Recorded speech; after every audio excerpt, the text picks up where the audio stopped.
Hello?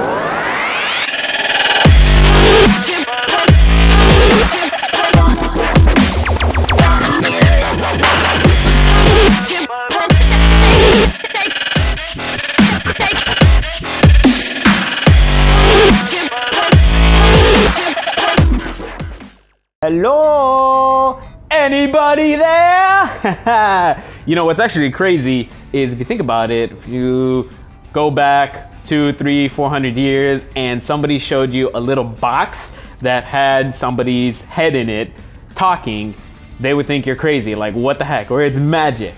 So imagine you show them your smartphone, you show them your computer screen, and then I pop up like, hi! Crazy, isn't it? All right. Let's thank technology to bring you this second edition of How to Improve Your Pull-Up Part 2, the shoulders. And Hector Strada Lopez here, coming at you, by the way. All right, now, the last video we talked about how to improve your pull-up by focusing on your grip, by pressing your thumb into your pointer finger and having a more solid grip. Now today we're gonna talk about how to get your shoulders locked in place. Are you ready? Break it down now, break it down now. Ho, ho, ho. All right, now, what I wanna show you guys here is, now, a lot of people when they do the pull-up, what tends to happen is you see them where their arms are like diagonal to their body, and what ends up happening is that you're just pulling with your arms. I know that doesn't really make sense. Like, well, it's a pull-up. Aren't you supposed to pull up with your arms? What, are you gonna pull up with your feet?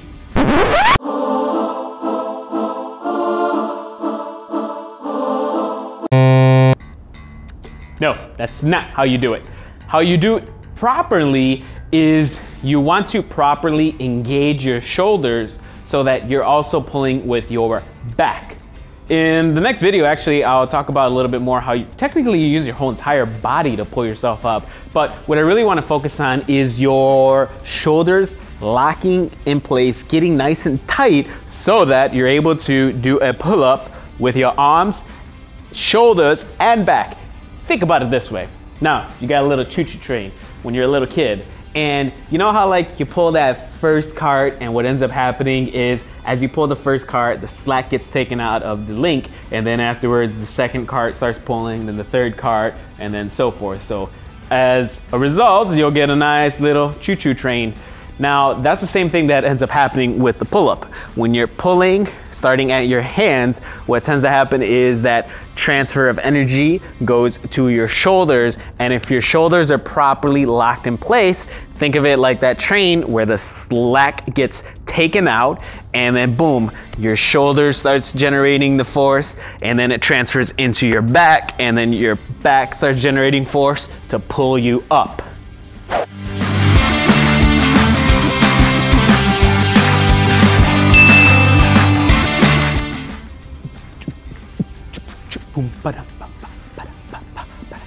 All right, now, how you properly lock your shoulders in place is what you want to do. So if you see normally how when you're hanging to do a pull-up, your arms are diagonal in front of you, and when I jump on the pull-up bar, you'll see what I'm talking about.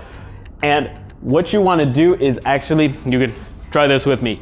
You want to, what's called locking your shoulder blades in place or tucking your shoulder blades in the back pocket. And what you do to properly engage it, I know a lot of people tell you just like, oh, get your back nice and tight. And it's like, what does that even mean? So this is how it's supposed to feel. Now try it with me. So you're gonna shrug up, roll back, and then boom, press down. So let me show you here from the side. So you'll see here how I'm just standing nice and normal. Now, again, try it with me here. Shrug up, roll back, down. So you see how now my chest is sticking out, my shoulders are pulled back, and if you actually look at my back as I do it, boom, boom, boom.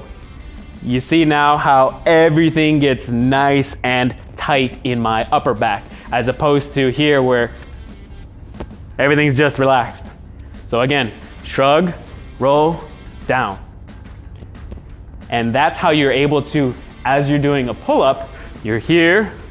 You got your arms nice and relaxed, shoulders relaxed.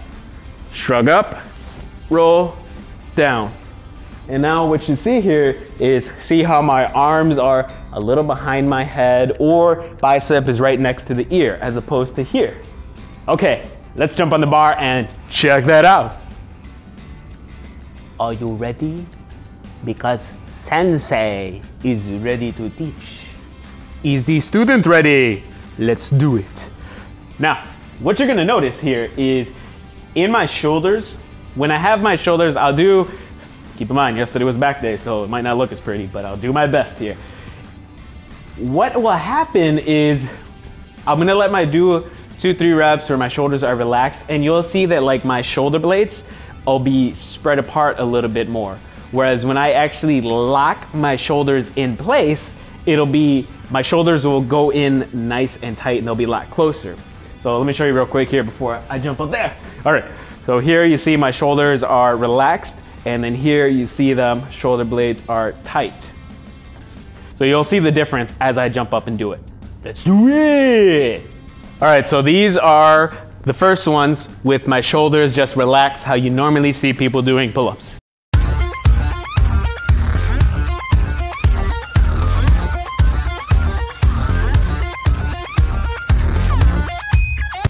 Let me show that again from the side view.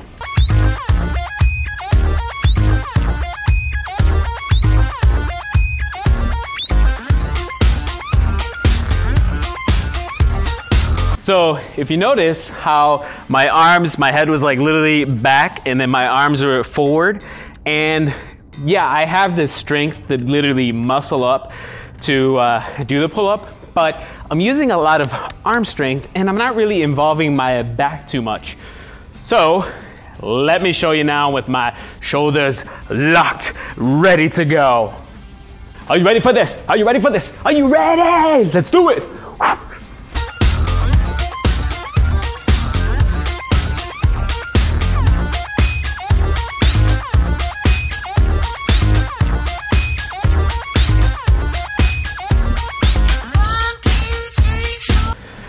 Notice the difference where my shoulders were a lot closer on those, and it looks a lot more, how can I put it, like the last few that I did, they were a lot more challenging, whereas these, they felt a lot easier to do.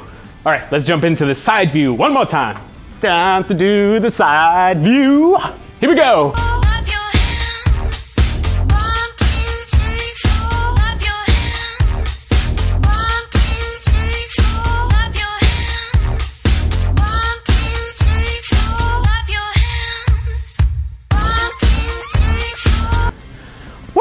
All right, so what you could tell from there is that I was able to maintain more of an upright posture, and as a result, from pulling in this motion as opposed to pulling with the arms like this here, I was able to involve the back a lot more. 1 second, just 1 second. Okay, I'm back. I had to catch my breath. I literally just finished doing squats and then jumping into that, so my abs are like, oh. Okay, now, so that's the second tip on improving your pull-up, is locking your shoulder blades in place. And as a result, you're able to transfer a lot more power from your pulling strength in your arms into your shoulders, into your back, and as a result, you'll be able to get a much cleaner pull-up. And let's say you're not able to do any pull-ups. That's one of the check that off. One of the tips to be able to get you to do a pull-up is by using more of your back strength if you don't have strong arms. Especially for women that don't have strong arms, what you can do is use a lot more of your back muscles. And then afterwards, let's say you're already able to do like 15, 20 pull-ups, it's a great way to be able to get to like 25 or 30 to get to that next benchmark where you're like, check me out, man. 1, 2, 3, 4, 5, 6, 7, 8, 9, 30, 40, yeah!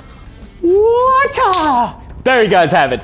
that was the second part of improving your pull-ups. Please do not forget to subscribe to my channel for more amazing videos every week, as well as like my Facebook page, great daily motivating content, and finally, check out my blog, aztecathletics.com, to get more daily great, awesome content in a written format. Woo! So you don't have to show your friends or your medieval friends. Look at the talking box. You can read though, right? Oh, great, great, great. Check this out so you don't freak them out and all that. All right, randomness aside, I'll catch you guys next time.